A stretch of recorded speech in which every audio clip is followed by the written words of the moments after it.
भगवान की दो रूपों में होती है, एक निर्गुण निर्विकार परम ब्रह्म परमेश्वर जो बिल्कुल स्वयं, और दूसरा भगवान का ही सगुण रूप।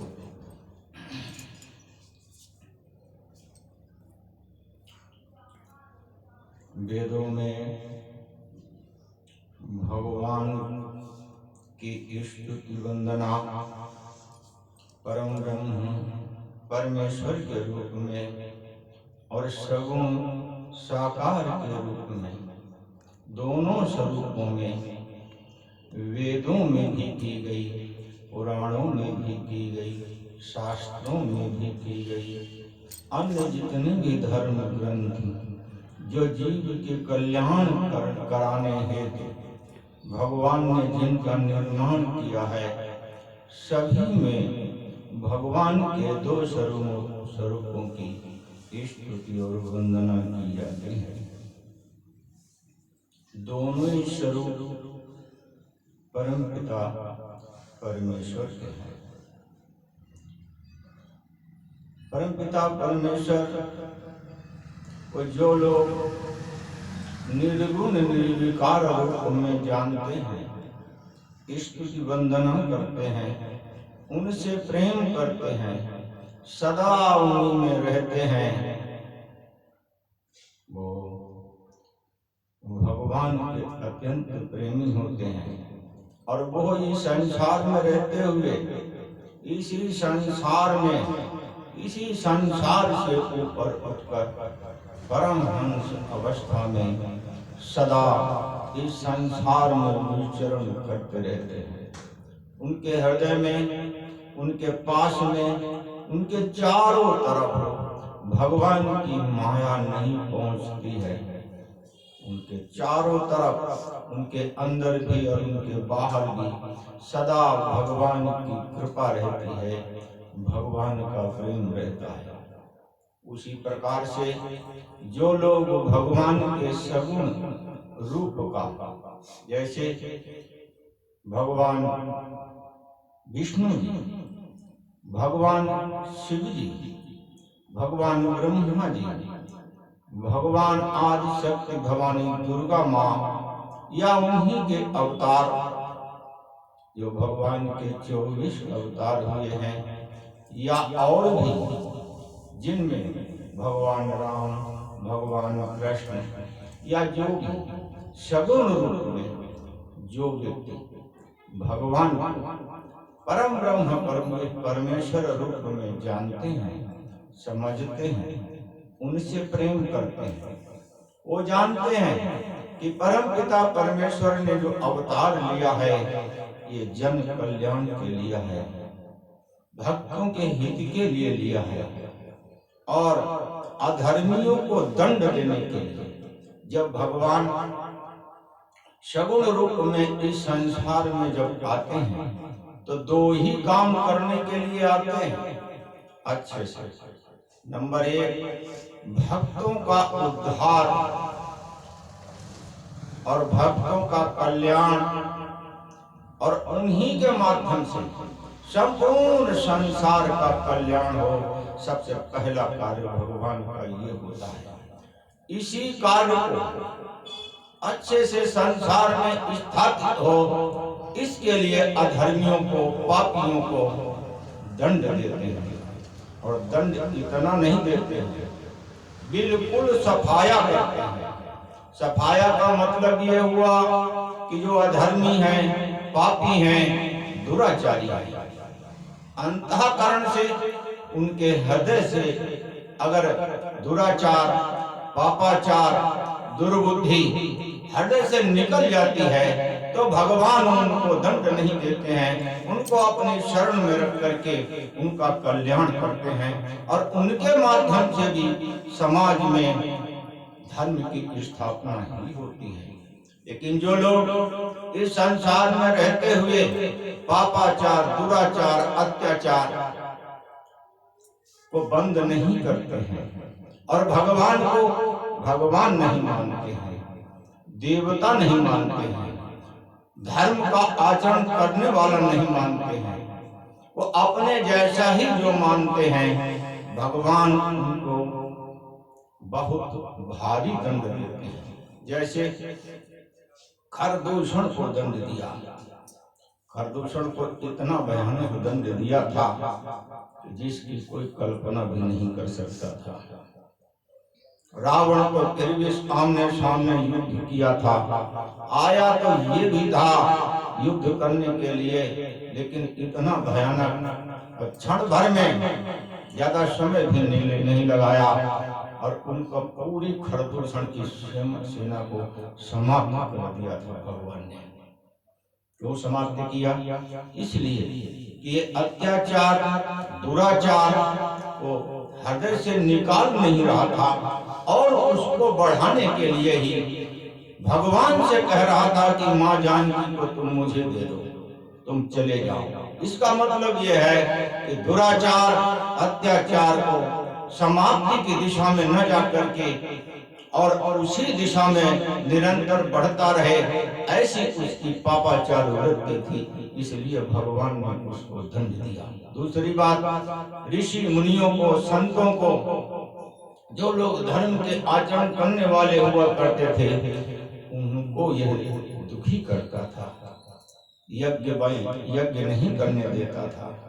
पूजा पाठ तपस्या जो भी होती थी उन सब में यह विघ्न डालता था, जिसके कारण समाज में उद्धार हो, समाज का कल्याण हो, उसमें अगर कोई विघ्न डालता है तो या तो वो वृत्ति समाप्त होनी चाहिए या वो जीव समाप्त होना चाहिए। भगवान का यह दो कार्य होता है।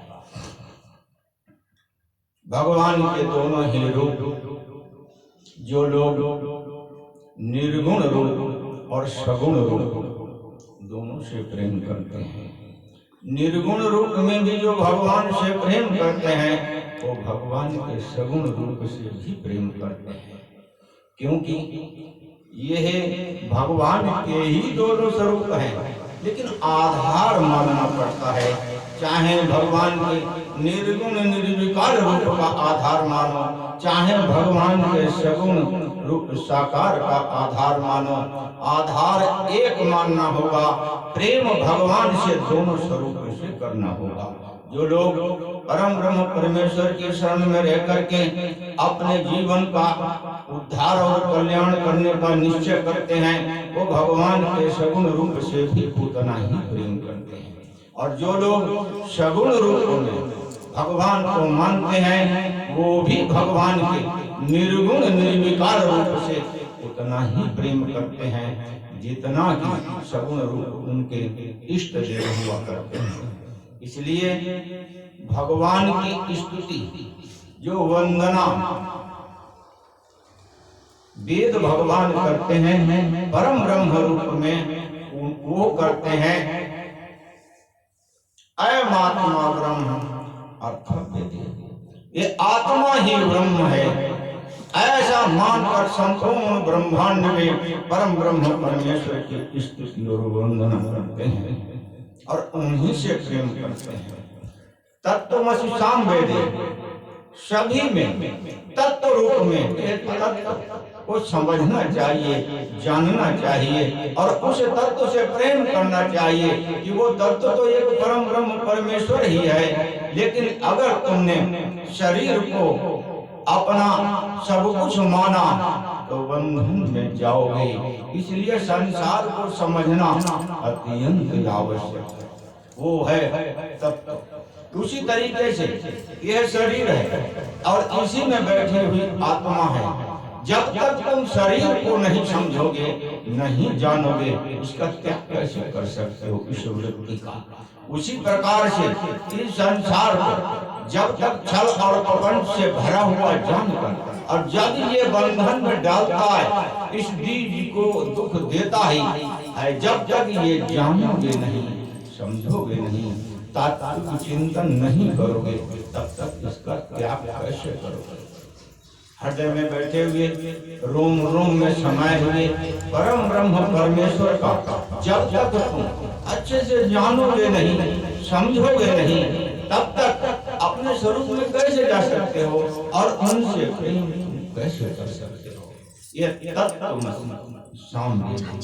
सामवेद भगवान का आधार इस तत्व का दर्शन कराता है। ये तत्व परम ब्रह्म परमेश्वर का ही रूप होता है। इसीलिए इस तत्व के रूप में आराधना और इष्ट की वंदना की जाती है।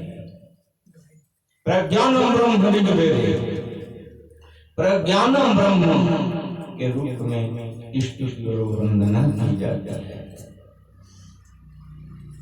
अहम ब्रह्मास्मि, ये परम ब्रह्म परमेश्वर का ही रूप है।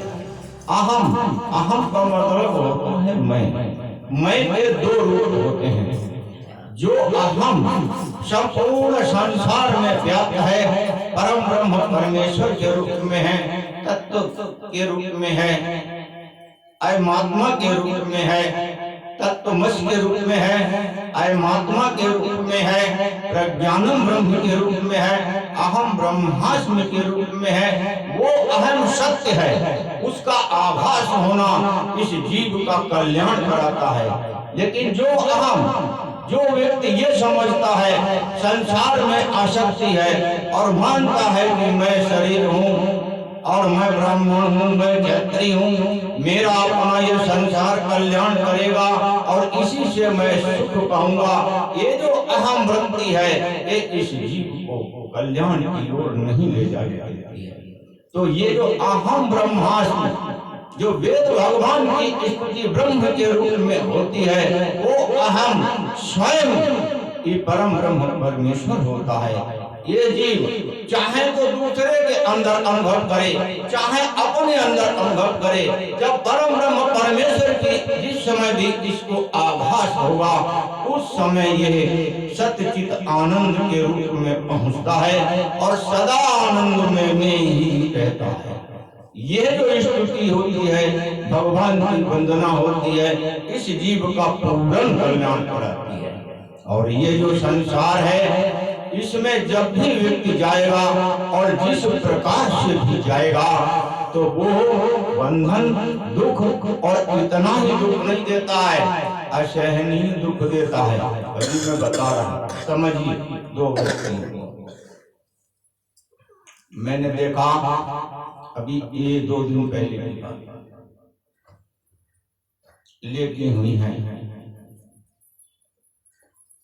दुख से पीड़ित है, अंतिम समय है, नेत्रों की रोशनी भी चली गई है,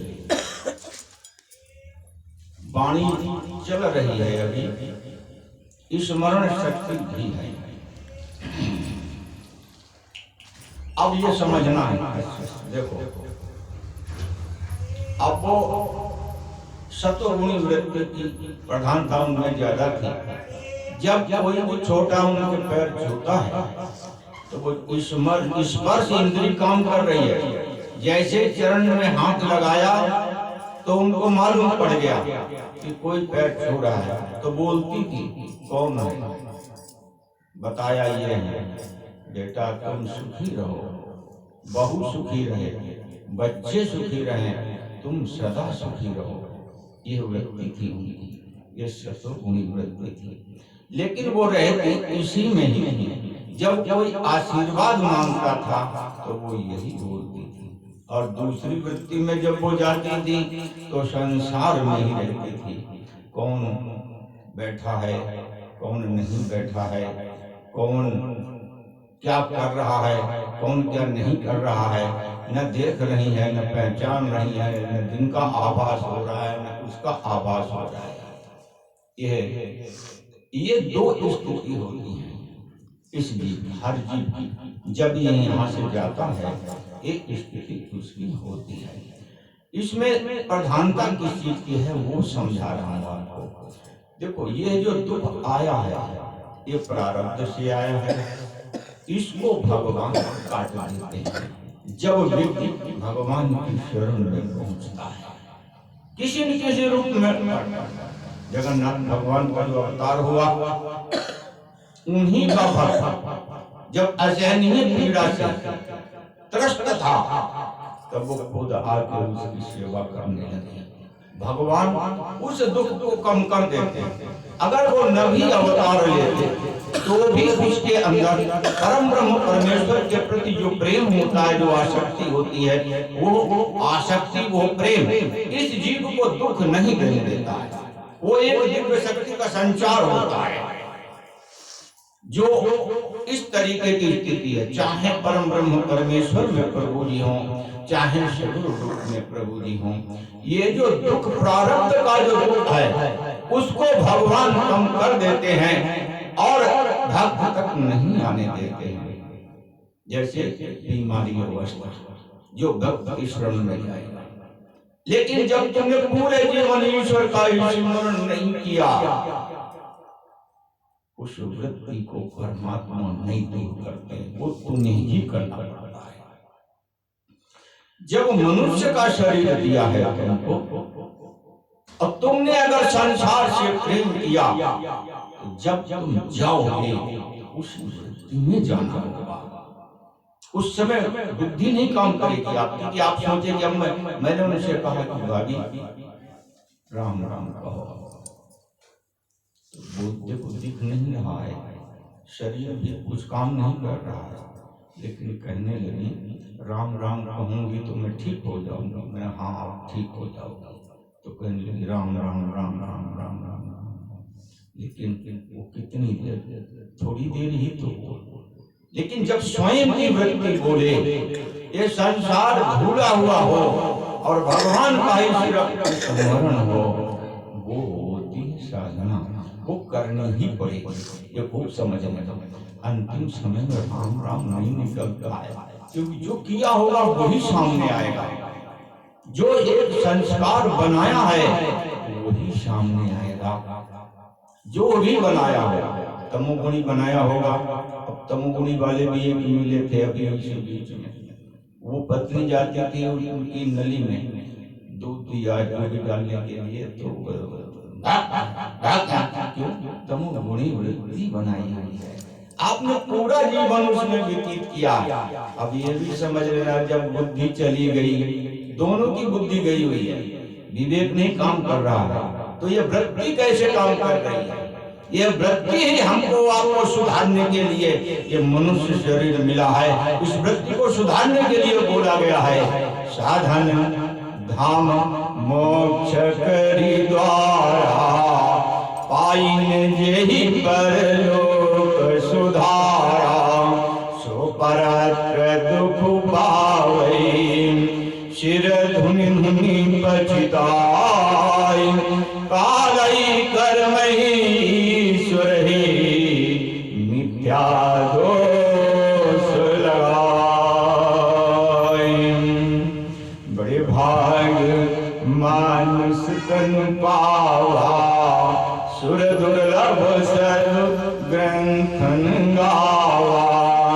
ये मनुष्य शरीर मिला है, इसीलिए मिला है भगवान का स्मरण करो और संसार के जितने कार्य हैं कर्तव्य कर्म समझ करके करो। सिर्फ इसलिए ये मनुष्य का शरीर मिला है, चाहे स्त्री का हो चाहे पुरुष का हो। जो भी कर्म सामने आए उस कर्म को इसलिए करो, ये प्रभु जी की सेवा है, मुझे करनी है, तभी ये वृत्तियां नहीं बनेगी।